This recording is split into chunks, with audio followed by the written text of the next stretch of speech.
Today, in place of a main topic, I will be interviewing an experienced high school teacher who has a personal finance class that she teaches. Her name is Connie Brown. Before we get to the interview, I'd like to share a personal story from my life when I was a teenager learning about money. When I was growing up, my father made it very important that money and work were tied together. You weren't going to get a free handout. I remember asking my dad, "What is the best way to make money?" And he looked at me and said, "Jay, the way that you can make money is to provide something of value, a product, and you sell it. It makes people's lives better. It helps improve their way of life or improve something. It fills a need. So if you want to make money, find a need that you want to fill and go out and serve." My father had clients in a very touristy area, and they had gift shops, and they had a need. They needed to have customized items in their gift shop.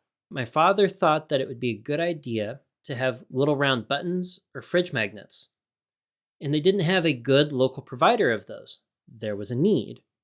He knew that a button making business was something that children were able to successfully do. He had seen stories of individuals who were able to get a little button press, find a way to print the graphics, and then sell to student groups or schools or different events. And he thought that was something that I could do. On eBay, we found an old, I think it was 7 years old, button machine. It was this old button press.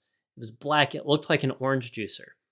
It was bolted down to a gray and slightly greasy piece of plywood. This particular button press that was available on eBay was coming up to the end of its auction near my birthday. I remember talking to my dad about not having the money in order to buy the button press, and he said he would buy it for me if I paid him back and if my little business made the money.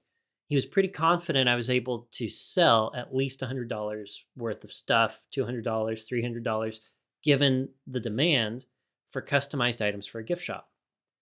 So I told him that I wasn't willing to spend any more than $100 on this particular button press. So we put in a bid, maximum bid on eBay for $100 for this button press. And we went bowling for my birthday. We came back and I had won for $100 flat. I remember getting the button press in the mail, and it came with some parts to help me get started. All we needed was to get some photo paper and start printing things out. And my father introduced me to the individuals who ran the gift shops. And I started making sales. One of my first sales was for 1,500 buttons. I remember working and figuring out the pricing and figuring out how long it would take me to make them, getting all of the printing done and building them and packing them and delivering them. It was so satisfying as a teenager to see my hard work then put on display in a gift shop for sale. That worked great until we moved. When we relocated, I no longer had touristy gift shops that wanted to buy these buttons that I was making. I no longer had the clientele in a local area, and it was going to be too expensive to ship what I was making to my previous clients. I needed to pivot and change my marketing strategy in order to remain successful. I ended up opening a little store on eBay. I went back and it's like, well, I got my button press off of eBay.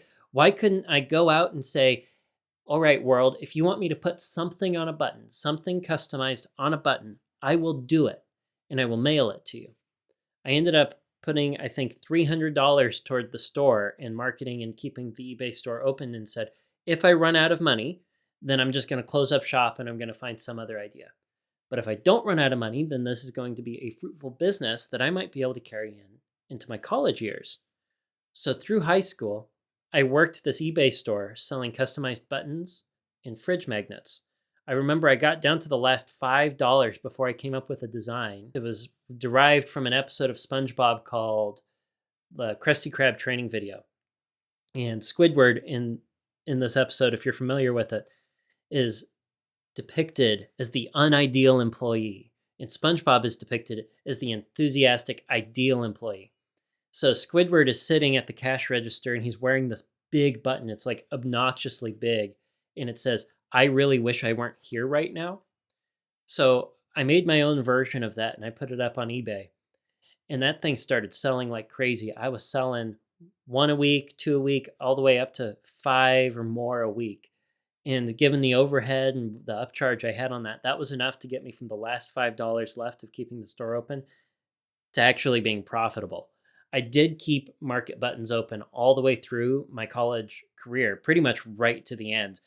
And the sales of the buttons, the sales of the fridge magnets, being able to not only sell that one particular design, but others that became successful in customized images for people who really needed them. I was able to afford all of my travel just because I had that little side business. It was something that I was able to run in the evenings in between my classes when I had orders, I would list out the orders that needed to go. I could print the buttons, I could make them, I could package them and send them out the door. It became just sort of an automatic part of my everyday routine. And it was a way for me to supplement what I was earning as a tutor or as a graduate teaching assistant in a way that helped me not only diversify my income, but get through college debt free.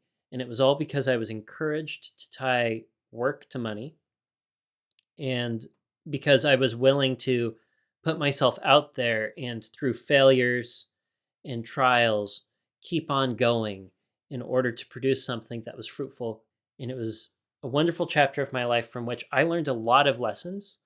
I learned about budgeting. I learned about running a business. I learned about sales.